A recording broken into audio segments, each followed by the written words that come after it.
3 minutos pasan de las 9 de la mañana y vamos, por tanto, con este análisis de apertura del mercado. Lo hacemos a esta hora con Ignacio Albizurri de Close, director para España y Latinoamérica de jbfdbank.com. Ignacio, muy buenos días. Buenos días. Lo anticipaban los futuros, pero se quedaban cortos. Parece que el desánimo se extiende en este arranque de semana. Sí, la verdad es que era relativamente previsible, viendo cómo habíamos cerrado el mercado americano, en la última jornada de la semana pasada. La caída, había sido relativamente interesante debido a que, al final siempre hay ciertos miedos. Luego también en estos periodos estivales hay algo menos de volumen, pero claro, viendo cómo el mercado americano cedía terreno, veíamos noticias de la OPEP. Tampoco muy buenas noticias referentes a la situación que estamos pasando con la nueva ola o la quinta ola o la situación del COVID. Pues esto ha hecho que haya ciertos mercados de renta variable que tengan cierto miedo y veamos cómo no solo índices europeos, sino también algún otro internacional, pues haya cedido terreno. También como hayáis dicho, viendo cómo también tenemos una situación de entradas en dólares, que siempre suele ser un pequeño síntoma de entrada en valor refugio, y eso nos ha hecho ver que el euro frente al dólar está cediendo terreno y a las puertas de mayores bajadas. También en relación con el oro, como estabais comentando, sí que hemos visto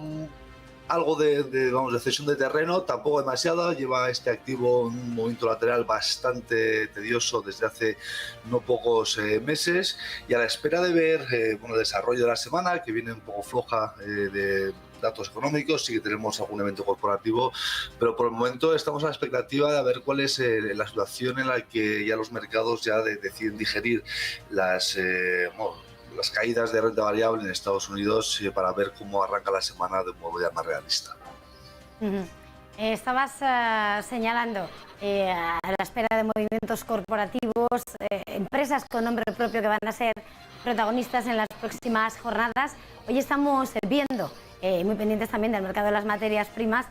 por una parte ese movimiento del petróleo. Goldman Sachs, por cierto, ha señalado que considera que ese acuerdo de la OPEP puede mejorar las previsiones sobre el precio del petróleo, pero estamos viendo como en este comportamiento del mercado, en el que además también aumentan los temores sobre la propagación del virus, presiones sobre el comportamiento y la recuperación económica, vemos como las siderúrgicas están encabezando dentro del selectivo entre los valores que están siendo más penalizados en esta apertura, junto con otros sectores, pero el punto de mira sobre ellas también.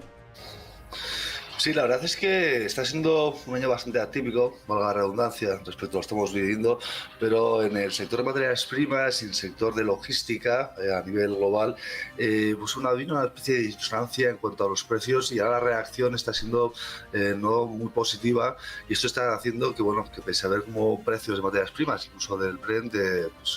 estamos viendo como las caídas son casi generalizadas. Esto también puede hacer ver que hay cierto nerviosismo en el mercado, y esto al final lo que hace es no gustar demasiado a gestores e inversores, y hacen que veamos mayores salidas. Y además, repito que este periodo veraniego no suele ser muy amigo de tomar posiciones estructurales, y esto hace que a espera de que tengamos mayor claridad en los mercados, en la situación que podamos ver de cara a final de año, es casi mejor estar casi en liquidez que posicionarse sobre sectores que podemos ver que hay ciertos riesgos de potenciales caídas.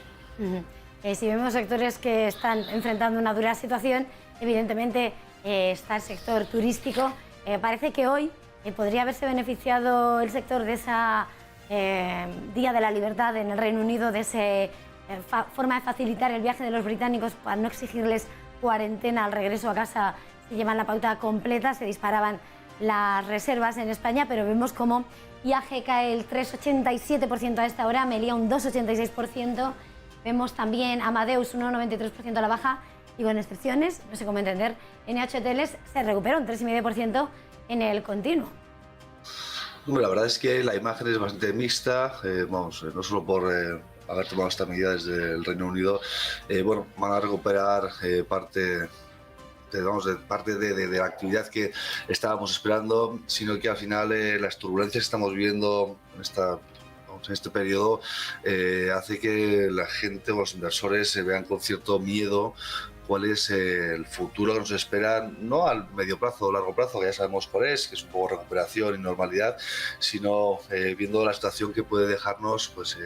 estas fechas, que no son las más alentadoras en cuanto a cifras, no en cuanto a gravedad, pero sí en cuanto a los crecimientos que estamos viendo, las cifras que se publican a nivel global, y esto hace que, bueno, como hemos repetido anteriormente, que no guste demasiado para estar posicionado en momentos un poco críticos para ciertos valores que, bueno, como has dicho, sí que hay algún beneficiado, pero en principio habría que ser muy cauto en estas áreas porque puede volver caídas. Tampoco, vamos, a mí es un sector que me gusta, incluso de cara al medio y largo plazo, pues sí que me posicionaría, pero hay que tener cuidado porque es un sector muy sensible, muy nervioso y que puede dar sobresaltos que haga que veamos pues, bueno, volatilidades mayores de las esperadas. Mirando a otro protagonista, hemos visto a Telefónica que vuelve a reducir deuda tras unas desinversiones, tras ese movimiento en Sudamérica, en una jornada previa además en la que las telecos van a asistir a esta nueva subasta clave para la extensión del 5G. No sé cómo ves a la compañía y al sector. Bueno, el sector está algo convulso, estamos a las puertas del 5G, no creo que sea tan inmediato como lo están pintando, es decir, todavía nos queda mucho por avanzar, hay muchos incertidumbres burocráticas y esto hace que, bueno, que sí que veamos potenciales casi doble dígito por nanotecnología y un nuevo desarrollo que al final tampoco se entiende, el mercado no lo ha digerido demasiado bien a no comprender demasiado qué implicaciones puede tener el 5G en nuestra vida real, pero sí que es muy positivo y viendo este valor como un valor muy sólido y con buenas aspiraciones y con ideas muy claras a la hora de cargar y descargarse, apalancarse o desapalancarse respecto a los momentos en los que está viviendo, me parece que puede tener un desarrollo bastante interesante y con una sensatez y un peso bastante fuerte en el IBEX 35. También, por supuesto, pendientes del sector bancario. Esta semana también va a comenzar la presentación de resultados. Los primeros van a ser Bankinter, CaixaBank, puesta la mirada en lo que vaya a decir el Banco Central Europeo finalmente sobre los dividendos. Acababa ese veto, pero tampoco quiere que se emocionen demasiado las entidades. Sí, la verdad es que el sector bancario está bastante interesante, además de no solo en sí mismo por los resultados, que es ya un poco el pasado, sino de cara al futuro, la dirección que puede tomar el sector, porque ya hemos visto que los márgenes muy bajos que tienen ahora mismo las entidades están haciendo que vayan buscando diversificación, como ya hemos visto pues, en el caso de Coinbase, BBV, o incluso otras entidades que bueno, han conseguido girar algo el barco, porque son gigantes y es difícil girarlos, pero tener algo más de dinamismo y flexibilidad para intentar sobrepasar estos momentos difíciles, ya decíamos, de bajos márgenes, para que bueno, puedan seguir con la tónica que venían estos últimos años, presentando unos resultados que, bueno, que ya vimos en trimestres pasados como había una entidad que nos había dado sorpresas y que había alguna que había capeado el temporal de una forma excelente y, bueno, en ese caso es muy interesante porque digo que la concentración del peso del sector bancario en nuestro selectivo español pues es pesado y esto hace que pueda darnos algo de esperanza si vemos que o no han sido tan malos o son mejores de lo esperado los resultados y que además presentan una lectura de su porvenir de aquí a los siguientes años con una estrategia sólida de actividad. Si miramos a los protagonistas y miramos a la tabla, hay un nombre propio que hoy, pese a las caídas del mercado, despunta por el lado de las caídas. Essence se desploma ya el 6,5%. Detrás del título tenemos entre esas noticias como la Audiencia Nacional ha estimado los recursos que presentaron Greenpeace y el Concello de Pontevedra contra las resoluciones de la Administración Central por las que se acordó por un periodo de 60 años la prórroga de energía y celulosa de ocupación en la fábrica de Pontevedra. No sé cómo ves el comportamiento del título en esta jornada. Bueno, al final estas noticias suelen causar bastante nerviosismo y al final son noticias de calado que tengan que hacer que tengamos que tomar decisiones en estos momentos que al final igual podemos pensar que igual no son las más acertadas o sí, pero hay que tener mucho cuidado porque el pánico en el mercado no suele ser el mayor compañero de viaje, igual podemos tomar una decisión que no es la adecuada. Sí es cierto que las noticias que hemos conocido no han sido las más alentadoras y esto puede hacer que podamos ver un cambio de tendencia de aquí a los siguientes meses.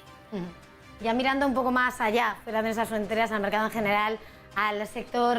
tecnológico, tenemos entre las últimas noticias de movimientos corporativos esa compra de Zoom, que iba a comprar Five9, un proveedor de software de centros de contacto en la nube, pues unas cifras pues eso, lo que suele ser en esta parte del mundo, 14.700 millones de dólares. ¿Cómo ves al sector tecnológico? El sector tecnológico está viviendo sus épocas doradas, Zoom en concreto, por lo que hemos visto el año pasado, pero sin embargo hay que tener en cuenta que están saliendo muchas empresas bastante similares y esto puede hacer que pueda haber ciertos atomización del sector y viendo cómo los grandes intervinientes no pueden estar concentrados en los que ya conocíamos. A día de hoy, antes de este periodo pandémico,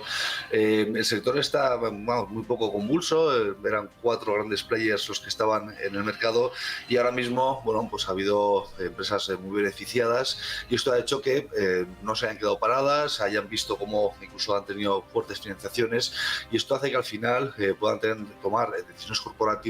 que puedan hacerles marcar la diferencia en un momento en el que es bastante clave de cara a la digitalización y un poco a los cambios en el sector laboral que estamos viendo, que hace bastante importante que estas empresas tomen un peso que antes no tenían, que cual pudo ser algo más de entretenimiento o residualmente usado del trabajo, pero ahora lo vemos como una herramienta de uso del día a día y esto va a hacer que las empresas que se posicionen de un modo sólido, estable, incluso adquiriendo competencia, crecimiento orgánico, básicamente puedan tomar un peso significativo en su sector. Pues Ignacio, después de este gran repaso, ya para terminar, no sé si pedirte unas recomendaciones y ya te dejo libre. Bueno, recomendaciones en estos momentos con el mercado cayendo es difícil de hacer y tampoco somos desde la entidad demasiado amigos de recomendar, pero bueno, al final sigo pensando que la situación económica va a mejorar, pero bueno, a mí me gustan varias empresas. Hay una que me gusta, que es una eléctrica que produce una competencia pequeña a Tesla, que es NIO Inc. Y hay alguna otra de sector semiconductores que ya la diré la siguiente vez porque habrá que ver la situación de esta semana. Está claro que la pregunta era difícil, o sea, en momentos difíciles. Ignacio,